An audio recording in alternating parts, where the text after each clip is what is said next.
બા તમે ચિંતા નહીં કરતા, હું મોટા ભાઈ પાસે જઈને પૈસાની વ્યવસ્થા કરું છું. હારો બટા, ભગવાન બધો હારો કરશે. લે આવ ભાઈ આવ.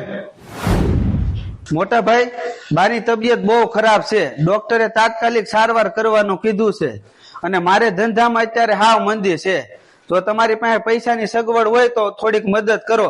અમારી પાસે પૈસા નથી, અમારે ધંધામાં બહુ મંદી હાલે છે, અમે અત્યારે મદદ કરી શકીએ એમ નથી. સારું હાલો ભાભી, હું પૈસાની સગવડતા બીજેથી કરી લઈ.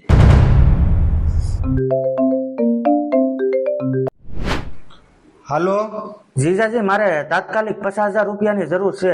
થાય એમ હોય તો કરી દો ને, થોડાક દિવસમાં પાછા આપી દે. સારું હાલો ને, હું ક્યાંક વ્યવસ્થા કરું છું. કોનો ફોન હતો? તારા ભાઈનો ફોન હતો, એને 50,000 રૂપિયા જોવે છે. તો આપી દો ને, મારો ભાઈ કઈક મુસીબતમાં હશે તો જ તમારી પાસે માંગ્યા હોય, નતર ક્યારેય માગે છે? ક્યાંથી લાવીને આપું? ક્યાંથી લાવીને આપું એટલે આપણી પાસે તો પડ્યા જ છે ને. હમણાં જ મારો નાનો ભાઈ મારા બાની સારવાર માટે પૈસા માંગવા હતું આવ્યો હતો, ત્યારે તું શું બોલી હતી? તારા ભાઈની મુશ્કેલી તારાથી નથી જોવાતી, તો મારા બાની તબિયત ખરાબ છે એ તને નથી દેખાતું? મારી ભૂલ થઈ ગઈ, તમે અત્યારે જ નાના ભાઈને ફોન કરો અને બાને સારવાર માટે લઈ જાઓ.